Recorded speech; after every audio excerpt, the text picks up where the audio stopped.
Welcome to the Totally Honest Cooking Show. I'm Mark. Today we're looking at the Basics with Babish cookbook by Andrew Ray, and we're making a variation on his orange chicken recipe.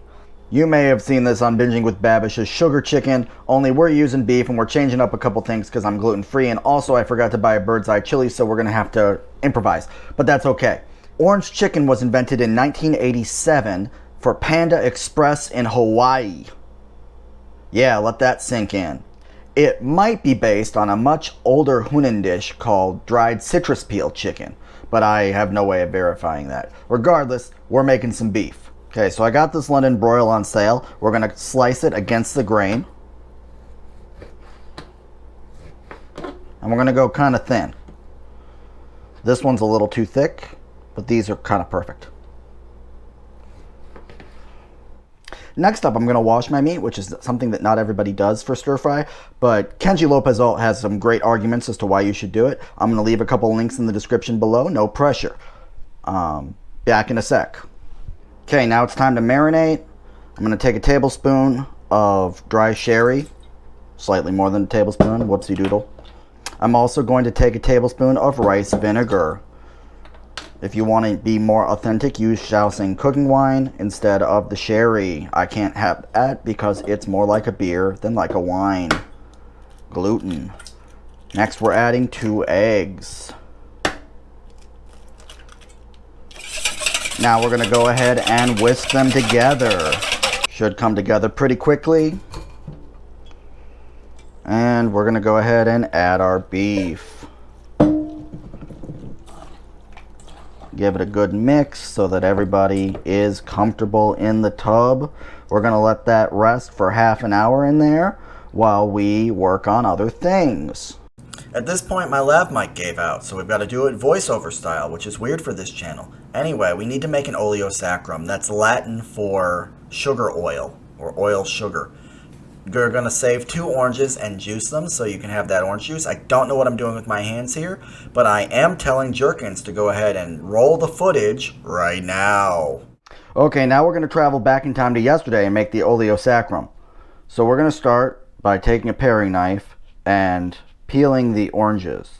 Now the instructions say that you want the orange, not the white, which I find quite difficult, to be honest with you. But we're going to do the best we can. There are going to be times when we make mistakes. You know, that's okay. Once you get there, you'll know, and then you'll be able to just kind of drag your knife along, assuming that it's sharp enough, right? It's pretty easy, but it's one of those things that can be kind of intimidating. You don't want to do that. You want to do that. Good job. Now make it happen. And before you get too freaked out about how easy I said it was, just remember that TV Land makes it as easy as you want it to be.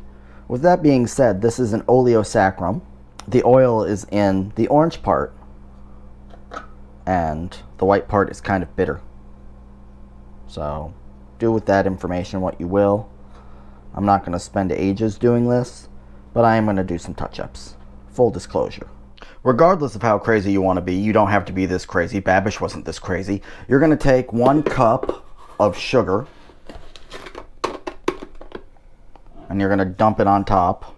Then you're going to take a potato masher, and you're going to really let everybody smash, right? Just give them what for. Then move them around. Give them what for again. You get the drill. Do that a couple more times, and then we're going to cover it. And you can already tell it's working because look at all this crystallized sugar on the masher. Okay, pop our cover on, and we're going to let this sit for 24 hours. Just let it sit. Here we are again, 24 hours later, and we have juiced our orange juice. Remember to juice your 2 oranges, people. Now we're taking our oleo sacrum and running it through a fine mesh strainer. Go ahead and scrape out all the good stuff so that you can really express the oils and the sugars. Even the sugar that's remaining in there can be used in order to help you. You may find it necessary to apply pressure and really use elbow grease here. Once you're finished with that, you're going to discard all of the solids except for 3 or 4 of the orange peels, which you're going to save to cut down later. Resist the temptation to eat the candied orange peels. They are not food. Do not eat them. Make sure you save your orange juice. I'm pouring that out so that I have room for other things. Now we're going to go ahead and measure out 1/4 a cup of rice vinegar and add that to the mix. We're also going to add 1/4 a cup of soy sauce to the mix. Now let's pour another oversized tablespoon of dry sherry. Again, you can use Shaoxing cooking wine if you can have gluten. We're also going to need 1 teaspoon of grated ginger, so I'm going to peel some with a spoon. It's going to take about 1 inch. That should be enough. Again, grate the requisite amount. Be careful not to get your fingers. At this point, I minced 2 cloves of garlic, and then I poured all of the liquids into a single cup so that I could do other things. There's a lot going on here, and I needed to make sure that I got 1/3 a cup of my oleo sacrum to pour into the sauce in a second. And I just added that to my cup of liquids. Classy. We're also going to take 2 tablespoons of light brown sugar and add that to our cup. The recipe calls for 1 bird's eye chili, sliced and seeded. I'm not using that because I forgot to buy it. Instead, I've got Otheim Co, which are Vietnamese. They are dried, and I'm just cutting them up and throwing them in with the seeds. Now we're finally ready to oil our pan and start cooking. Let's go. After the oil is shimmering, we're going to go ahead and throw in our garlic. It's going to be directly followed by our ginger. Give them a mix. Let everybody be friendly in the pot.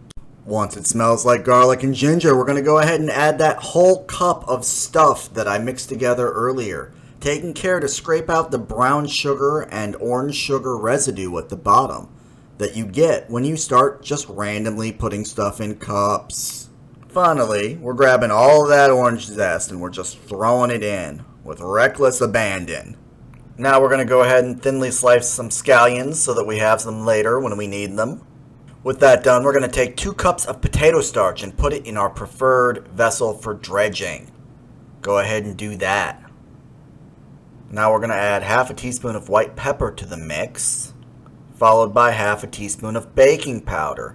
That should help crisp it up a little bit.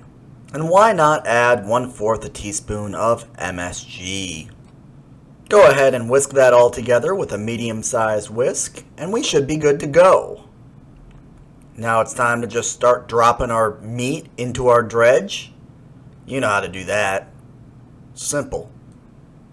Then just go ahead and mix to incorporate. And if for some reason you had the shallots sitting in the shot, move them so that they're not near the meat, you savage.